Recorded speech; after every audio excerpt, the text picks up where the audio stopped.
I call myself the Batman utility belt. Like whatever you need. I don't call myself that, but it's that's what comes to mind. Is Batman somehow has whatever he needs in his Yeah, utility yeah, and belt, just pull it out. and Yeah. yeah, and so that's really how I feel like I've been wired. Is do what you love, and you'll never work a day in your life. And I just like, I'm like, oh my god, Yeah. I don't think that's true in any sense of the word. It's like Yeah. because it makes it feel like work is something bad and something to be avoided. And work Mhm. is a way that we fulfill like our purpose and our destiny. And so Mhm. I like to tell people like, don't follow that advice because that'll make you just quit one thing after another. It's like, well, this just feels like work to me, so it must not be what I love. Let me go do something else. And instead I like to tell them like find what you are so passionate about and so in love with, and then you'll be willing to do whatever amount of work it takes to do that or to care for that or to live that purpose out. Turn this up, turn this up. Your professional development is one of the keys to your career success. When you combine your desire to grow with actionable steps, your journey to success becomes an incredible reality.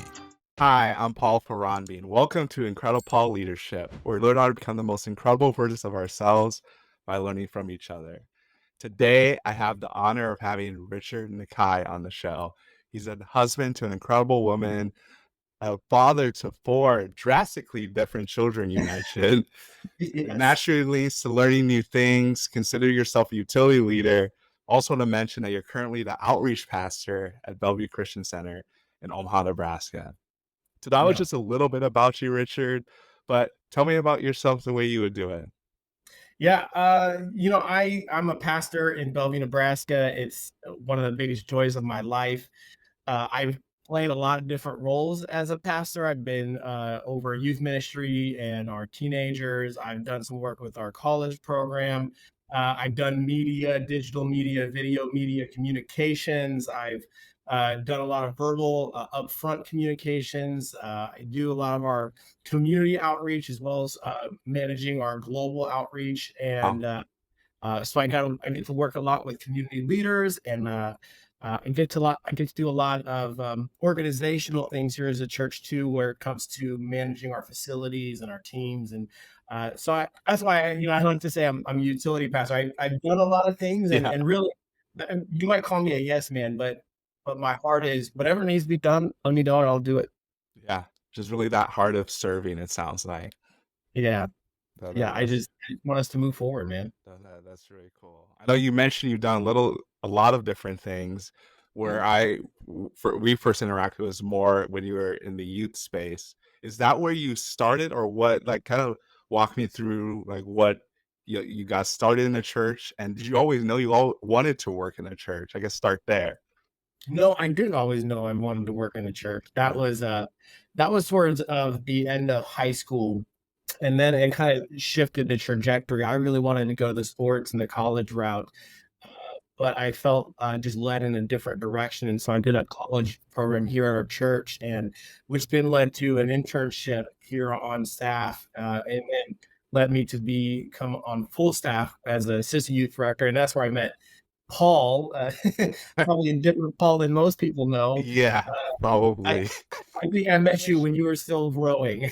You Yeah, it you was hadn't pretty. quite I think when I met you, we were about eye level, and then I just stopped growing and you kept growing, and then I've seen that through all of your brothers. Oh I have yeah, the gift of knowing the Paul who wasn't the engineer Paul. Although, Paul, you've always been smarter than me, so that's never I even when wouldn't. you were like 13, 14, you were smarter. No, I wouldn't say smarter. Maybe I just like math more than you, but I would not say smarter by any means.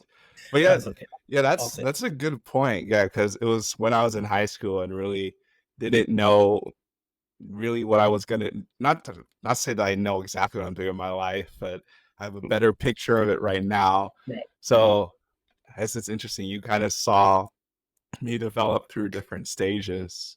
Yeah. Yeah, and that's been really cool to watch and really a humbling experience as well when you are kind of like a launching platform for other people. And I get to be around people like you and just get to see you continue to grow and take the next step. It's rare, and I don't know that a whole lot of people get to do that when it comes to this drastic age, because sometimes as a leader, manager, employee, whatever it is, you get to see people in seasons of life. But I love the seasons that I got to see people, man, really Mm, just step in like you and see you just continue to push forward. And now you're doing your own podcast, man. That's just crazy. yeah. So I will take a second here to give you your flowers, as people say, because you were one of the people that I feel like saw the leadership potential in me before I saw it in myself. I think my parents kind of did, but I think anything with kids and parents, you don't believe what your parents say until someone else tells you. Yeah. But I know there are several times that you challenged me to do things and do a little bit more that I just necessarily didn't want to do. And I think, no, actually, I don't think, I know that's a big reason that I am what I am today from the steps I took earlier on. Yeah.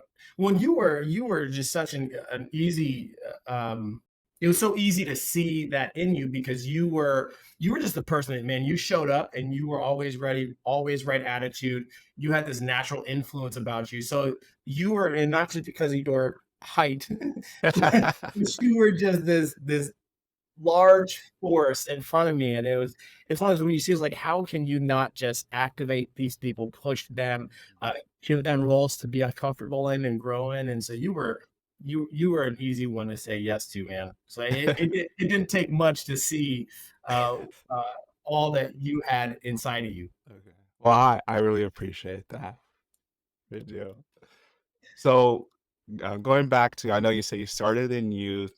Um, what was next, or kind of like talk me through the transitions? I know you kind of mentioned the utility. Were you doing all these things at the same time, or kind of like going back and forth? Or how did Yeah. that happen? Well, when you're a youth pastor, a lot of times you have to play a lot of different roles, and most people don't know this, but especially in a small church setting, which I'm not in a small church setting, but in a small church setting, pastors have to wear a lot of different hats, especially as a youth pastor. And so being a youth pastor back then, our youth ministry was, I don't know, probably around 200, uh, 250 students. And, we had a youth staff team of interns and directors. And so you kind of had to manage those teams, but you also didn't want to be hindered by what you couldn't do and by what you didn't know. And that's something for me. Like, I never wanted to be hindered by what I couldn't do and by what I didn't know. And so I think it kind of, amplified this thing inside of me of just going, whatever we got to figure out, we're going to figure it Yeah. out. And whatever we got to do to figure that out, we're going to do Mhm. it. And it's weird how, and this all came out of my passion to accomplish the mission that we had, which was, reaching the youth in our Yeah. community. And when you have that passion, that drive, kind of naturally gives you this attitude of whatever it takes, we're going to do that. Yeah. And so having that heart, just going, if if I have to learn to communicate this way, I'm going to learn to communicate this way.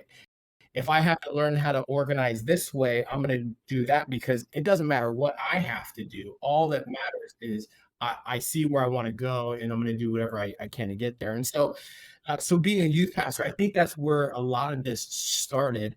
Um, but I will say my heart was never specifically just for youth. I will say it wasn't. I never saw myself getting out of youth ministry, uh, and the youth ministry is just so much fun. And Yeah. and there's still times I'll peek in on our youth ministry and Just like, and and just miss it so much. yeah. But I felt more a heart for my community, which was Bellevue. And so uh, initially it was laser focused with youth ministry, but then it broadened. And so that same heart that I had in youth ministry that said, "Man, this is what I want to see. This is the goal. This is the mission. And I'm going to do whatever it takes." It exploded into a kind of a larger capacity, and it was tough. I went to my lead pastor at the time, a great mentor in my life, Gary Hoyt, and I basically said, "Hey, I really think my season in youth ministry is coming to an end," and that was hard for me to say. Yeah. And I basically asked him, I was like, "I feel a heart for Bellevue, and I would love to serve here, whatever that looks like, however Okay. that looks like." Mhm. And he let me kind of step on, and that's where I became our connect. Many months. different titles I've had over the years. But that's when I became the connections pastor. I just forgot what the title was, but I was the connections Connection pass. Okay. pastor. And Mhm. and so I just basically took whatever that was and whatever my heart and my drive was, and I just aimed it towards whatever needed to happen. And I was a linebacker Yeah. in high school in Yeah. football. And what linebackers do is if a hole opens up, you step in and you fill that hole. Mm. And that's just kind of how I live life is as I see holes opened up, uh, sometimes I'll be the one to step in and fill that hole, or sometimes I'll identify it and try and figure out who can step in and fill that hole. We don't want gaps where we're forgetting about things or dropping things or missing opportunities. And so that's where it really was like, hey, we have this really cool opportunity in front of us, and I think it's great for us to say yes to. And a lot of times it would be like, all right, so who wants to do this? We're like, well, I guess I'll do this. So that's where that drive really Okay. came from. And it's honestly it's it's been tough to come to terms with how I'm wired. Because I follow a lot of leadership podcasts and read books, and some things that I have heard over the years is that the greatest leaders are those that are really, really great in one area. And every time I would hear that, and I'm not saying that that's not true. Yeah, yeah, There yeah. are a lot of really great leaders that Yeah. are really great in one area. Mhm. But when I would hear that, it would be a little discouraging because I Mhm. would look at myself and go, man, I don't feel like I'm like there's one area that it's like, man, Richard's really good at this.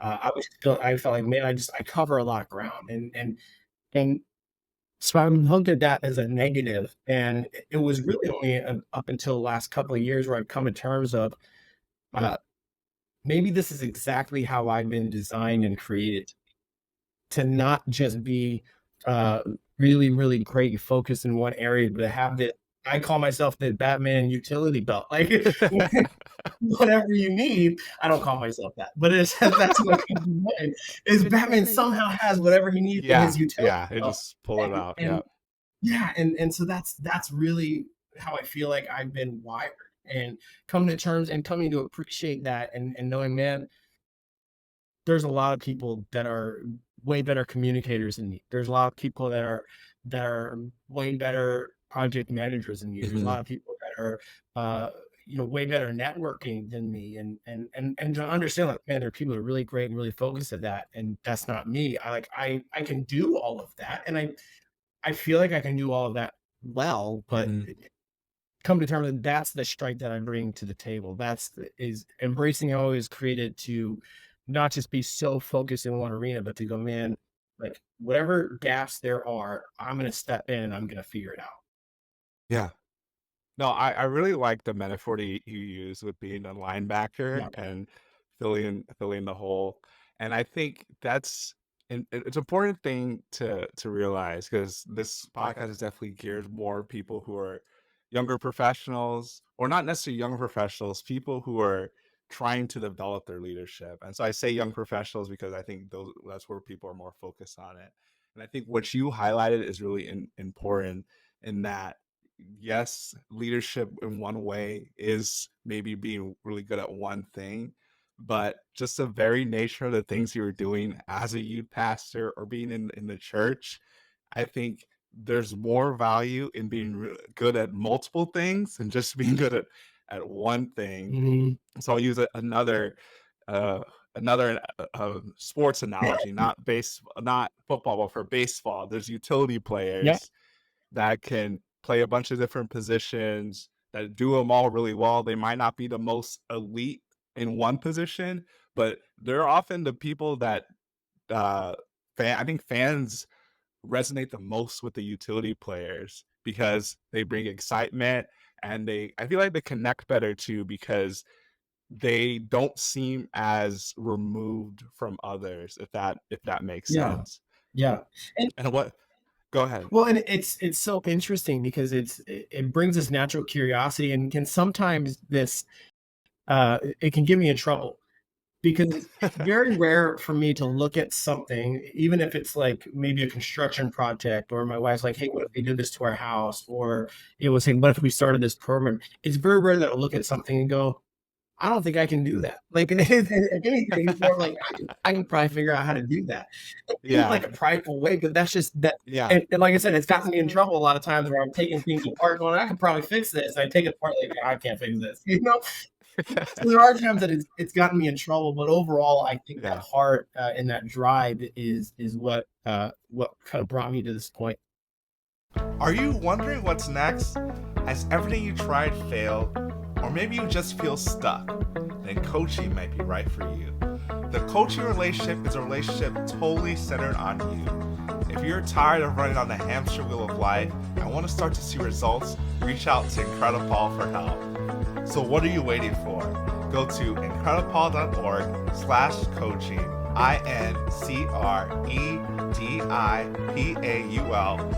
IncrediPaul.org/coaching, or at I am IncrediPaul on all my socials. Or you can click the link in the bio for your free coaching session. I want to make sure you become the most incredible version of yourself. And I do think, I know you say you don't think you're really good at one thing, but one thing I know you're really good at is having a heart for people and connecting with people and making them feel good about themselves, Yeah. even in things that they have not, maybe they haven't seen in themselves or haven't unlocked in themselves yet. I know that from just for myself personally, and then even a lot of people in youth. Not to say, I guess everyone has favorites everywhere, whether or not they say it, but I would say you were definitely one of the favorite leaders in Revolution, for I sure, can for sure. Yeah, yeah. So you can tell that to all the past people. I'll put them on blast on the podcast at a later moment, but call them out. Yeah. But I do think, because I just want to hit on that because that is something that you're very good at. Yeah. There's a book that I really love. It's called I think it's called Before I Die. Um, but it just kind of talks about how uh, we're judged by our impact, not our intent. And so basically Mm, how uh, our actions are what creates impact, not our intentions.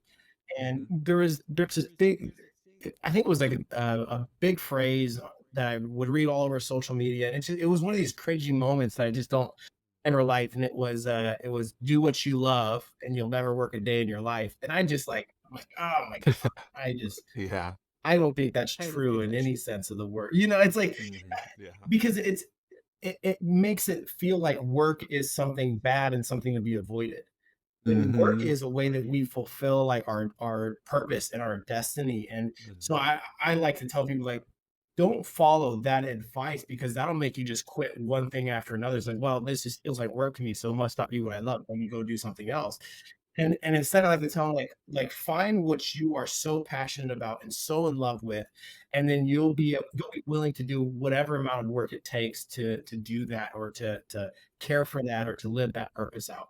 And that is the in the Bible. I'm a pastor, so if it's okay, I can talk. Yeah, There's this absolutely. guy named Paul. He's talking about all these different types of people that he serves and reaches out to. And he says, to this kind of person, I'll be this kind of person. And to this kind of person, I'll be this kind of person. To weak people, I'll be weak. To strong people, I'll be strong.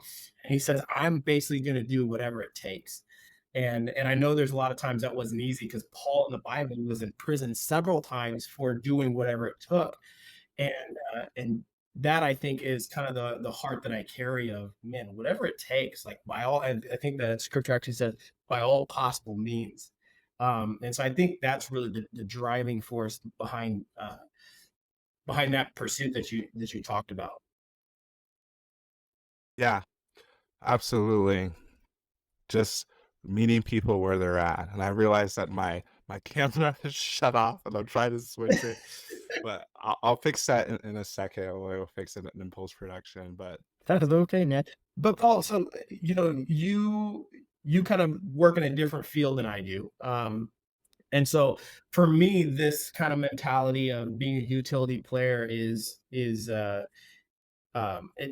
can be a strength in some cases, but probably is a little bit different when you look at different organizations throughout, that it's maybe not like be a utility player, or is it? I guess I don't have a whole lot of experience in that. arena, maybe small business as it is, but I would, wonder what does that look like in different kind of organizations, different kind of jobs and professions. Yeah, no, that's a really good question. A lot of the stuff I've done has been on the manufacturing side in a few different ways. And now that I'm thinking about it, I am kind of a utility in that sense because of the different jobs I've worked in, different kind of not only jobs, but different companies as well. Yeah. So just I was telling you, I recently moved to Nashville, working in research and development. But so that's actually my fifth job or fifth company out of college, Wow. just in the last like 5 companies in 8 years, Hmm. which saying it out loud just sounds a little bit insane. Yeah. Even more so that one of the companies I was there for 4 years. So there's some short stints in Yeah. there. Yeah. Yeah. So I would say I think there is definitely a lot of value in having that utility because in any job, you are working with multiple people, multiple stakeholders, and being able to understand it from their perspective, maybe because you've worked in that role Yeah. before or worked with someone in that role before, I think that gives a tremendous amount of value, especially in a leadership Yeah. role. I think if you're more like an individual contributor role and they're like, wait, they want you to be the expert, then they're like, okay, I need you to know a little bit Mhm. deeper. But in the leadership role, I think having the utility aspect is actually more Mhm. beneficial. Yeah. When you, I mean, you use that word leadership a lot. I know it's a leadership podcast, and that's one of the really important skills that just across the board. And you do, I think we're seeing a big leadership movement probably over the last, I don't know, 12, 15 years. You've seen a bigger emphasis on leadership. And I think some of that comes out of seeing leadership done wrong, and it's hard to do it right. And so, whether it is being utility or an expert, this whole concept of leader and leadership and growing as a leader is one of those important building blocks behind all of it. Because no matter what you're doing, typically you're working with people, and Yes. how you lead people and how you work on a team. One of my favorite books is The Ideal Team Player, Patrick Lencioni, Humble, Hungry, Smart. Um, and but being on a team and leadership and how you lead through things, the type of leader that you are, those are one of the important building blocks that are in almost every single one of these areas. And so I think people taking time to focus on their leadership development, how they interact with people and how they are on a team is so important. Yes, absolutely. And I think another thing to highlight is that leadership looks different Yeah. to different people as well. Because one person, and I'll take a step back because I think a lot of times with leadership, when you're trying to lead someone, it's easy to think, I'm going to take this one approach for everyone. Yeah. But good leaders realize that you can't take one approach for everyone because we're humans Mhm. and everyone is not the same. And so it goes back to what you were saying, like with the utility aspect, just understanding different people, different scenarios, different circumstances. Yeah. And not that you're treating anyone better or worse, but just understanding that depending on where people are at, you have to meet them Yeah. there. When there's, one aspect in that leadership that I think is so important is just even this concept of communication. And you Hmm. talked about how leadership is important, but it looks different for every single person. In my bio, I talked about how I have 4 kids, and they're all drastically different. Yes. Drastically different. I cannot. It's Yeah. hilarious how different they are, and I have to lead them all differently. I can look at one of my kids, and if I even go, "Ah, why did you do it that way?" They'll just break down and sob and cry and be Oh, defeated for the whole day. And I can look at another one of my kids. I can look at my son and go, "Dude, you got to pick it up," and he'll just like laugh along, like, "Okay, Dad, that's fine." Because the communication is so because they're built so differently. How I communicate with man. them is so important. And obviously, communication doesn't stop when you've said what you need to say. Communication is both how you say it and how they receive it, and have they received the message you're trying to get across. And the only way that you kind of have that leadership over these different people is to understand how they're wired. There's this interesting book called Five Love Languages, and it's a Mm, marriage book. But yeah, I read that it's a book. good book. Yeah, I read that book, I don't know, probably 20 years ago, and it really reshaped the way I interact with people. To understand that Yeah. as I lead people, there's some people that they really, and not so my wife as well, obviously, but just in general, like there's some people that they are quality time people, and I know for me to really speak and invest into them, I need to get time aside. I need to invest in them quality time, and just understanding the way that they're built. And I've been one of the things I was trying to teach my oldest daughter a couple of years ago, and she understands. She is familiar with the concept, the practice of it. She's still working on, but just I would say the two different types of authority that come with leadership. There's Mm, positional authority, and there's relational authority. And yeah. because she's the oldest, and so I was trying to help her understand how to lead her siblings. And I said, look, you have Mm, positional authority because when we leave you at home with them, you were in charge, so you have the position to be over them. But that is a lower level of authority, and that's a lower level of leadership. A better level yeah. of leadership is this relational leadership, and that's not where you put yourself over people, but that's actually where people put themselves under you because they feel the strong connection Wow. to you, and they Yeah. feel like you genuinely care about them as a person. And something that I hope we're seeing improvements in all aspects of leadership and different organizations. That's really good. Both of those books. So I haven't read that book by Patrick Lencioni. What was it called again? The ideal team player. The Ideal Team Player. Because I think he also wrote Five Dysfunctions of Teen, Yeah, correct? yeah. Yeah. So I'll have to pick that up.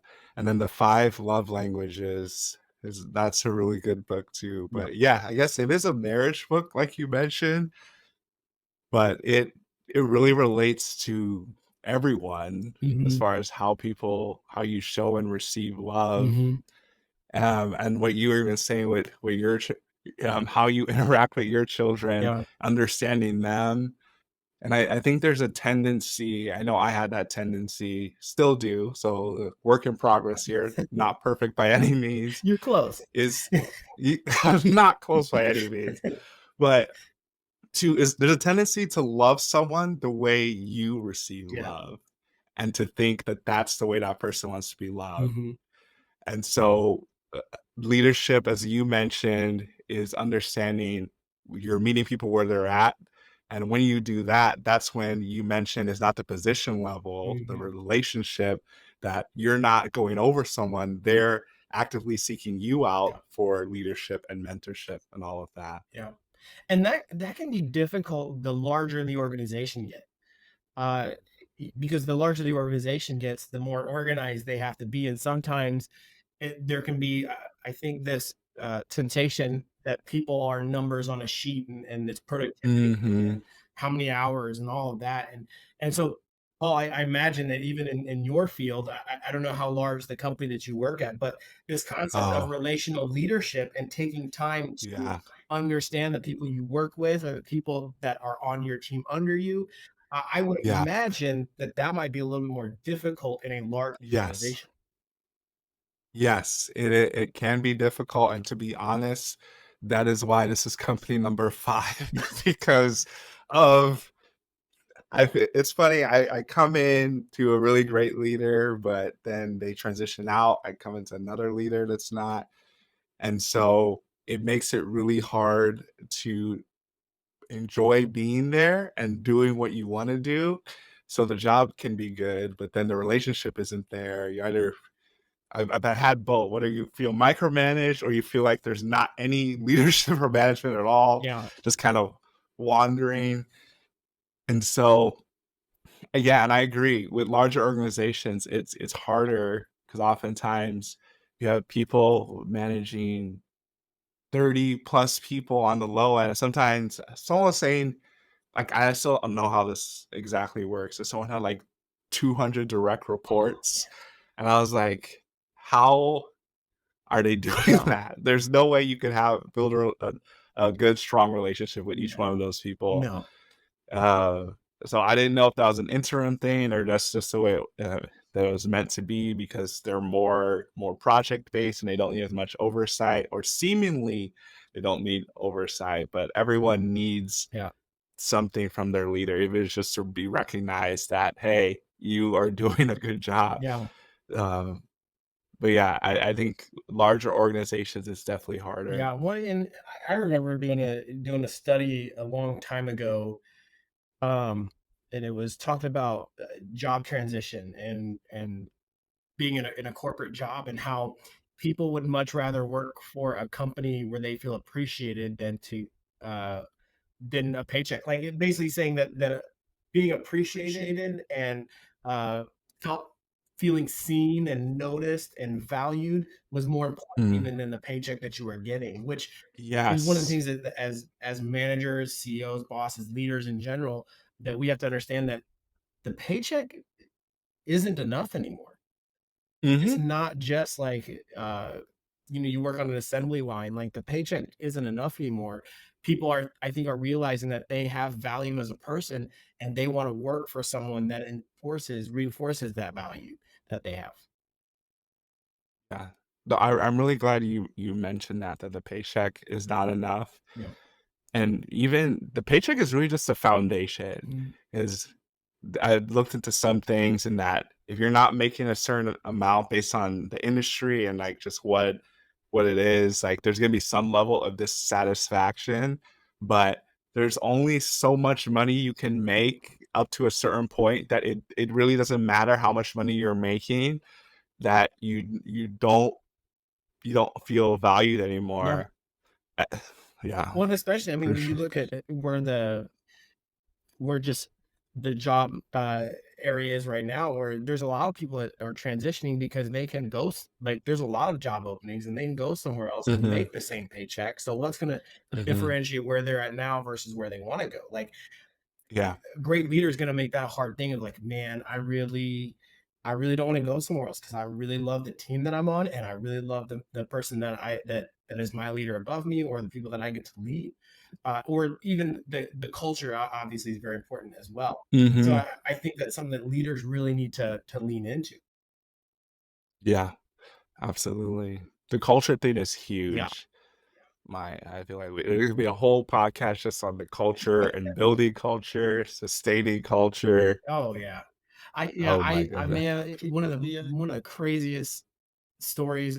I'm gonna do this. I'm not gonna do this story justice, but there was a Formula One CEO took over a Formula One team, and they wanted to establish culture in the community. And you would think that he would start from the top down, like, all right, so my CFO, my managers, like I'm Mhm. gonna start there, and it's gonna like waterfall its way down. Yeah. But instead, he was walking out and he noticed there was this custodian and just looking at how he did his job. And he said, "Hey, walk me through this, how you're doing this." And the CEO took time with this custodian to show him how to do things and talk through attitudes and mentality. And the CEO basically he let one of the on the organizational chart, let one of the lower end people establish the culture and basically said, we are making this culture and these values and these standards. These are going to be set at the lowest level of the organizational chart, not Mm. major, but at the lowest level. And so Yeah. everybody above it has to make it. There's no like, hey, we're going to start this at the top and hope that some of it still sticks. He says, no, we're going to start this Mm. at the very newest person in the company. Because if they can do this, Wow. then people above it can definitely do this. Wow. That's really Yeah. powerful. Yeah. That's very Yeah. powerful. Culture is Uh, huge. And understanding with your team, if you're not intentional with the culture you want to have, it's going to set itself. And that Mm. can be dangerous, uh, Yeah. because if for example, if you want to have a culture where it's an encouraging culture, but if you Mhm. don't establish that and you're not really sure about that, then somebody could come in and start throwing people under the bus, or Yes. being like critical in like a negative way, not like a hey, let's get better, but in like a negative way. And that will set the culture if you're not the one leading culture. Yeah. I really like what you mentioned about the intentionality piece. I don't know who I was talking to it about, but a lot of time, and there's a quote about it. I'm not even gonna try to quote it because I can't remember it. But in essence, it says that you could wander through life doing things and you're just gonna call it fate because you think that's just what's meant to happen because you're not being intentional about it. And the same thing with the culture. You might say, "Oh, I have all this stuff on the wall or all this stuff that is written down on paper, but then is it actually, are you, like, to your story, going down to the lowest level, the custodian, do they understand what the culture means?" Which it really needs to start there, which it's great if the senior leaders, CEOs, CFOs have a good understanding and grasp of it, but they're not the ones that are going to be interacting with either your consumers or your customers or even the other people on a regular basis. For those who are watching the podcast, you probably noticed that my video disappeared for a while. If you were listening, probably didn't notice anything. So another reason why you should be watching. But now I'm in a different kind of video configuration. But I really enjoy what we're talking about it, about leadership culture and really understanding the nuances between how to lead and even like between people as well. I think that's really key. Yeah. Yeah. How have you seen culture set in the best ways in the corporate setting? Because I mean, I know there's vision statements and things like that. I mean, Mhm. you work in 5 different companies. I mean, you're at your fifth one because you have to see. But I'd say, what is some of the best ways you've seen culture established versus just letting it identify itself? Yeah. And so fortunately enough, and a lot of times I avoid talking about the companies that I'm at because I feel like they're not doing a good job with it. But I can actually talk about where I'm at with Mars because I think they are doing a really good job and they're being really intentional. Is when it's not just words on a screen or on a banner, but it's really talked about and discussed with the lowest level managers and even at the associate level. And so that's one thing that is a key difference in that they don't call us employees, they call us associates because we're, I forgot how they put it, but basically associates is more like you're within the business as opposed to like a employer-employee relationship. It's more collaborative. And they talk about the 5 principles, which they are really intentional about bringing that up at in everything that they do, and even when they make decisions. Yeah. Like, no, it's almost turning into a commercial for Mars, but there's the Yeah. 5 principles: quality, responsibility, mutuality, efficiency, and freedom. Almost forgot the last one, freedom. And so, and one thing that they always talk about is that yes, all the 5 principles are good. You don't want to over index on any one of them. Because sometimes Mm, people joke and be like, oh, this goes against my freedom principle. I want to be fully remote all the time. And like, no, there's also the mutuality part of it. And so I think there's a difference when it's just something that seems like it's just a check the box activity that you're sending out surveys once a year, as opposed to, I don't think there's really been a week that I've been here that someone hasn't brought it up when something happens, or even in the onboarding training, even when I was going to the interview process, the 5 principles was brought up over and yeah. over. And so the fact that I've been here 3 months and I already can recite them from memory, that should Yeah. tell you something. Yeah. Yeah. That's key. Yeah, Yeah. and I mean that's. I mean, what they're saying is great because they very clearly established it and they want to make you aware of it, and the fact they want everyone to be made aware of it kind of shows that I would hope that there's this component that we now have this opportunity to hold everybody accountable to this. Yes. Exactly. And not that we get to hold it, but that it's modeled at every single level. Mhm. And that's a more important thing that I've heard some people that they've struggled because they would hear these things that corporations leadership would come out with, but they don't see it modeled at their level. Yeah, exactly. Which again, like that can be really difficult Mhm. in larger organizations. Like it can be really difficult if you have 500 employees Mhm. to make sure that it is modeled at every level and that the culture isn't just said, but it's also felt. Exactly. Exactly. And yeah, at the scale that they're at, so I think it's like well over 12,000 associates around the Mm. world. Wow. Just at like where I'm at in corporate, I think there's probably like almost 1,000 of us. But yeah, Yeah. so there you can tell that there's a lot of intentionality. Mhm. We were talking about that, and that they also try and fit the person to the job. They're fit I'm gonna say it wrong, but they try and make sure that whoever whatever you're doing is matched up with what you want to do, not just what the business needs. Like Yeah. there is the give and take of the whole Mhm. thing. I talk about the next best move, which it totally threw me for a loop.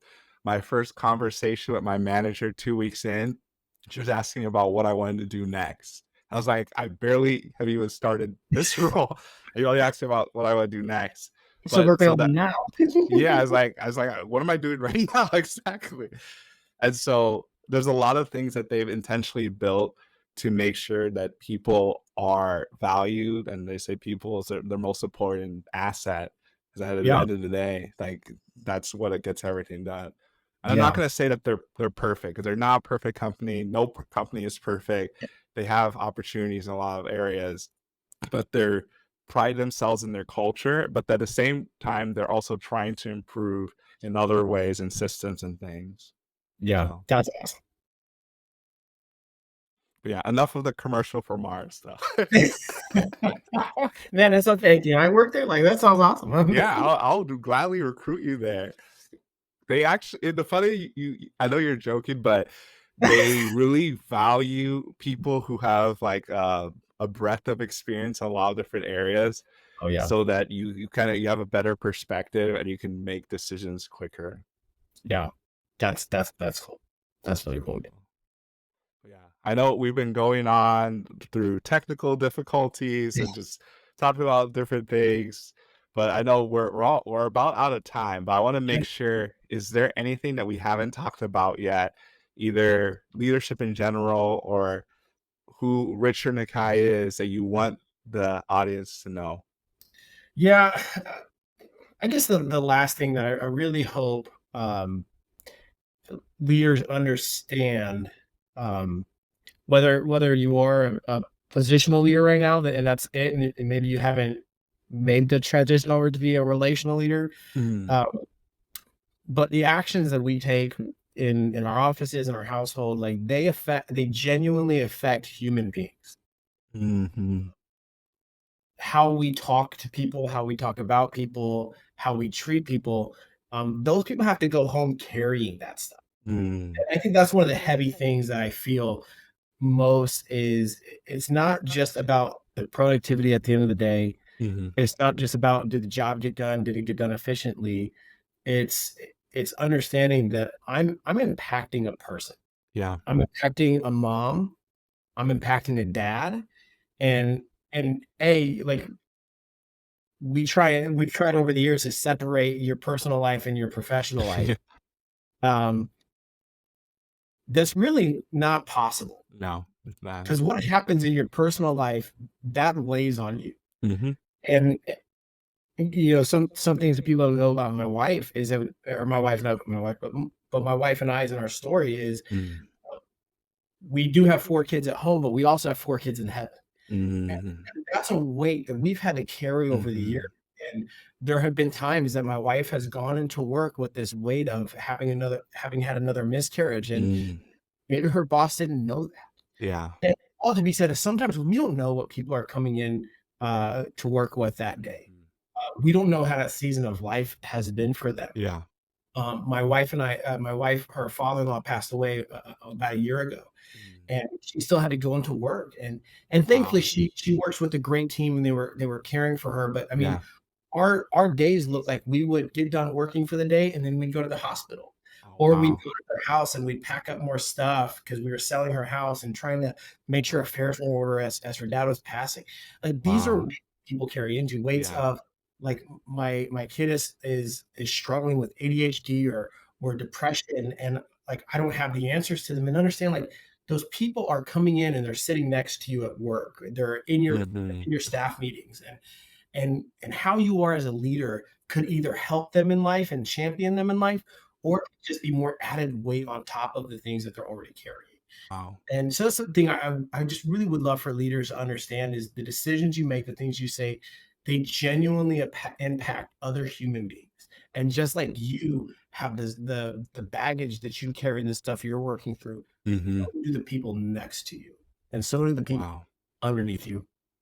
Wow. So that's really powerful. And thanks for being just transparent about what you and your wife have gone through. 'Cause I know that's gonna resonate with someone but in that particular area, but just in general that we are all going through something. And as leaders, we have to be even more intentional. When you're in an individual role, it's not that you don't care about others, but you don't impact them directly as when you're in the leader and then there's multiple people you're interacting and not to say you have to walk on eggshells or anything like that, but being intentional and continue to grow as a leader and not being a positional leader, like you mentioned, being a relational leader is how you can truly be incredible. So Yeah. I love that. IncrediPaul. Incredible. So that's good. Well, yeah, thanks for being on the show. I really appreciate your insights. I want to make sure people know how to connect with you and even you put a plug in for Bellevue Christian Center as well. Yeah. Yeah, BellevueChristian.com. That's our church site. I'm on Instagram at Rev Nakai, REVNAKAI. And that was given to me as when I was a youth pastor, and it's just I never changed it.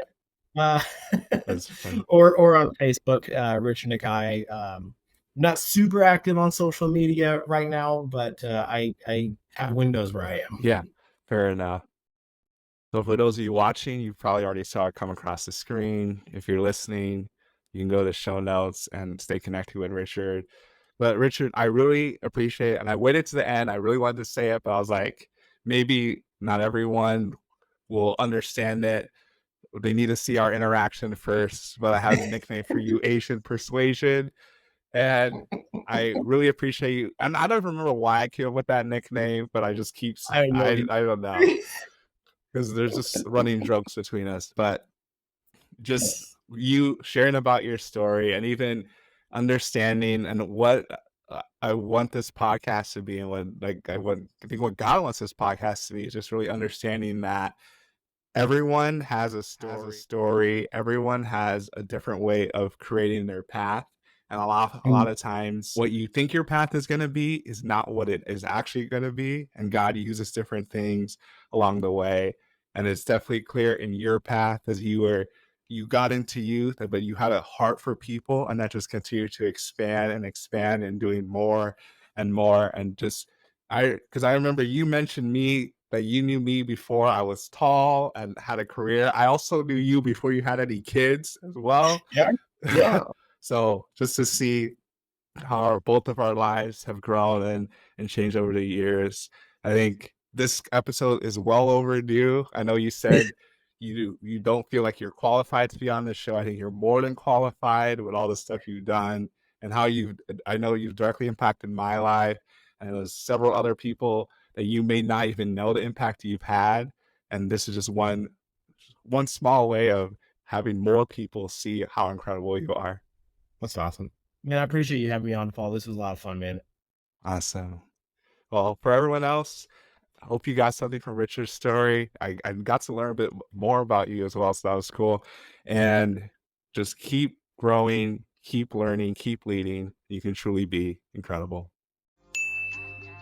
Be sure to rate and review this podcast on your favorite podcast listening platform. We'll see you here next time. And be incredible.